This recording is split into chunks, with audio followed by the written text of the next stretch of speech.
When we are on a journey of spiritual awakening, being able to think critically and think for oneself is of the utmost importance.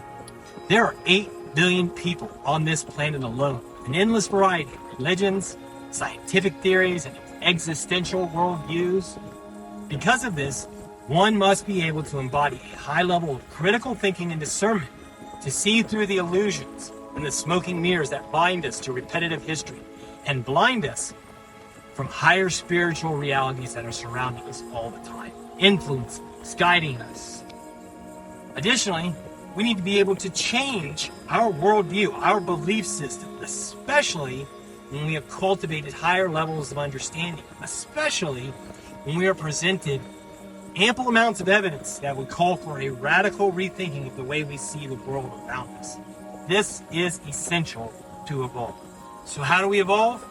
We start by understanding that truth, fundamentally truth, will always stand up to logic, reason, and common sense. The truth will always be something that's verifiable to all. It will almost never require us to accept anything on blind faith, dogma, or superstition. If you have to suspend any of these three, logic, reason, or common sense, it's probably someone else's theory, or at worst, someone else's nonsense. And this should be fairly obvious. What's not so obvious is the dangers of group think, of blind faith, or following the herd mentality. In my experience, the surest and quickest way to the slaughterhouse. If religions were truth, there wouldn't be 8 million religions. There wouldn't be 8 billion different worldviews. If science were truth, it would be able to explain the origins of existence and consciousness. Science can even tell you how intelligence evolved from nothingness. Because science and religion are human attempts to guide us towards truth, one can only advance so far spiritually on the path of religion and science. Eventually, regardless of what you think, you know, or believe, a spiritual awakening is indispensable. Spiritual awakenings offer us immense life-changing opportunities to grow and evolve. As the name suggests, spiritual awakening includes a shedding of untruth. Where once we were sleeping, we become awakened to higher spiritual realities, unseen spiritual truth surrounding us all the time. In a true spiritual awakening, the ego naturally relinquishes the notion that its knowledge is complete or in any way final. The ego begins to understand that it knows nothing. And this can be very humbling for the ego, but it's exactly what the ego needs. A good dose of humility. Humility is medicine for the soul. Combined with open-mindedness, this can be a breath of life for the dying, a ray of sunlight for the blind.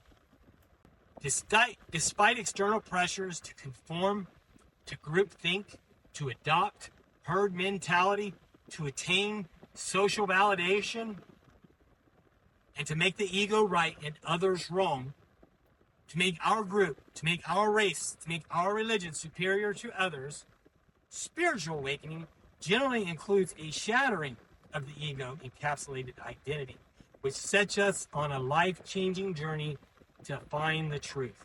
On a side note, I will say that it is usually only the more evolved souls who see through the insanity of this worldview, the absurdities of science and religion, and begins to recognize the fruits of these various worldviews. In general, fruits I've seen of religion include separation, judgment, fear, greed, even wrath and discrimination. This is big business, one of the biggest and most profitable industries on the planet. How could any institution or industry that embodies these principles claim to have arrived at truth? Since we're talking about fruit, it cannot. Built around the ego, this sort of thinking unfolds one of the most insidious traps of the ego. It makes the immature soul believe they have arrived at some final truth. Just by joining the group, just by believing what we believe, you have arrived. Stop all that spiritual seeking. Here is your sign. We are right, they are wrong. This is a dangerous trap because the truth would actually liberate the soul in ways the soul can't even begin to fathom. The phrase, "the truth shall set you free," is an understatement. If you cannot think for yourself, it's as if the universe says, you can't handle the truth. You are not ready for the immense responsibility that the truth requires one to live by, perhaps in another lifetime. For now, you have resigned yourself to the comforts of illusion, the easier, softer way. Walking in truth, on the other hand, is akin to walking the razor's edge, to walking the narrow path. This is the road less traveled. You're on a spiritual journey, you are seeking truth, which should always be seen as being synonymous with words like creator, God, source, universal intelligence. You would be wise to never stop seeking the truth.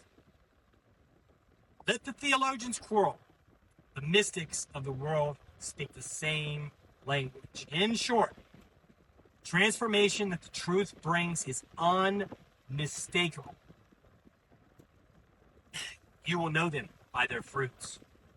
This is why, in the Gospel of Thomas, Yeshua says, "Let him who seeks continue seeking until he finds.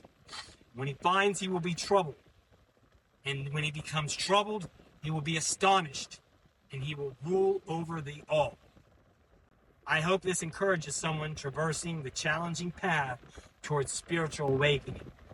I hope this encourages anyone who is seeking the truth. Do not give up your quest. Seek ye first the kingdom of heaven, and all these things shall be added unto you. Where is the kingdom of heaven? It is within you. You are an inseparable aspect of the one unified field of consciousness. Do not let any corrupt, spiritually bankrupt religious institution of this world tell you otherwise, because they are lying to you, and it is ignorance. And I say that with love. You are not alone. We are all in this together. We are all one. Much love.